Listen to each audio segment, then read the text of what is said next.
क्या नाम है आपका? मेरा नाम चौधरी परवीन भारतीय, मैं सामाजिक कार्यकर्ता हूं और करप्शन फ्री इंडिया संगठन का संस्थापक हूं। कौन सा गांव है ये? आज ये मेरा पैतृक जनपद बुलंदशहर के अंतर्गत गांव मुंडी बकापुर है और आज हम अपने गांव के पुस्तकालय में बैठे हुए हैं, जो गांव के लोगों ने निःशुल्क आधुनिक पुस्तकालय का निर्माण किया है। इसमें कोई सरकारी बजट भी कोई पैसा लगा हुआ है, गाँव वालों की तरफ से बना है? देखिए, ये जो गांव का निःशुल्क आधुनिक पुस्तकालय है, इस पुस्तकालय में सरकार की योजना का एक पाई भी इसमें नहीं लगी है। यह पुस्तकालय गांव के लोगों ने गांव के बच्चों के लिए 10-10, 20-20, 50-50, 100-100 रुपये इकट्ठा करके, यानी कि कहें चंदा इकट्ठा करके इस लाइब्रेरी को बनाया है। और गांव के लोगों में जब से लाइब्रेरी का कार्य प्रारंभ हुआ, एक सकारात्मक माहौल है शिक्षा को लेकर के, और गांव के लोगों में और गांव के बच्चों में एक उत्साह है। बड़ी बात यह है कि गांव का एक एक घर, यानी कि एक एक व्यक्ति के द्वारा इसमें जो है आर्थिक रूप से सहयोग किया गया है और उसी के बलबूते पे ये लाइब्रेरी का निर्माण हो सका है।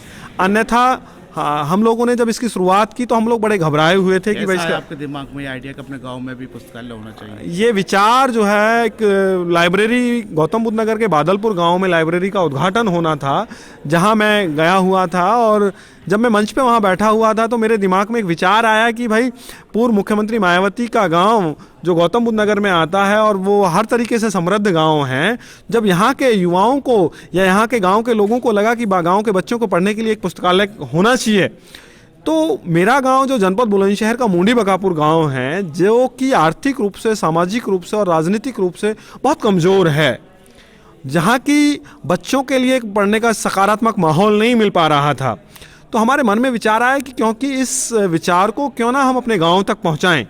तो हमने गांव के लोगों के बीच में इस विचार को रखा। गांव के लोगों ने इस विचार को एक्सेप्ट किया, स्वीकार किया, और गांव के तमाम सब लोगों ने इसमें अपनी सहभागिता निभाते हुए इस गांव के इस पुस्तकालय का निर्माण कार्य किया, जिसका अभी शुभारंभ पिछले 20 दिसंबर 2020 को जनपद बुलंदशहर के वरिष्ठ पुलिस अधीक्षक श्री संतोष कुमार सिंह के करकमलों के द्वारा किया गया।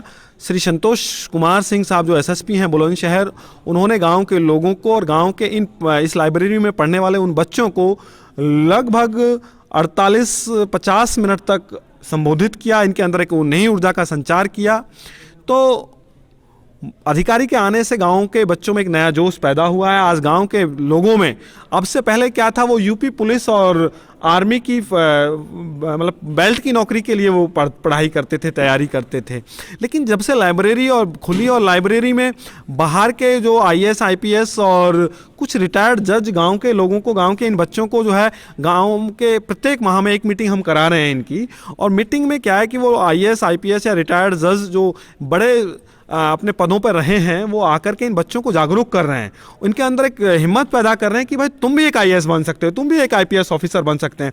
यानी कि जो सिपाही की नौकरी थी, उस सिपाही से बढ़कर के आज गांव के इन बच्चों में आईएएस और आईपीएस और सीजीएल और यूपीएससी के एग्ज़ाम पास करने का जज्बा बन गया है। और जब आप कभी शाम के समय यहाँ रात्रि के समय आएंगे, तो शाम 6 बजे से और रात्रि के 2 बजे तक यहाँ बच्चे पढ़ रहे हैं।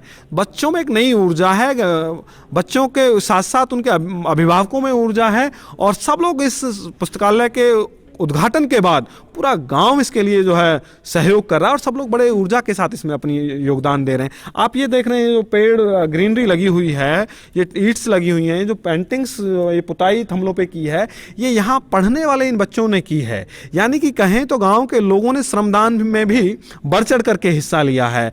ये गांव के लोगों ने पैसा तो दिया ही दिया है, लेकिन श्रमदान भी किया है। यानी कि एक उनका आत्मिक भाव यहाँ जो है जुड़ गया है कि भाई अब हम जो है अपने गाँव को बदलाव की तरफ लेके चलें, एक आधुनिक गांव की तरफ लेके चलें।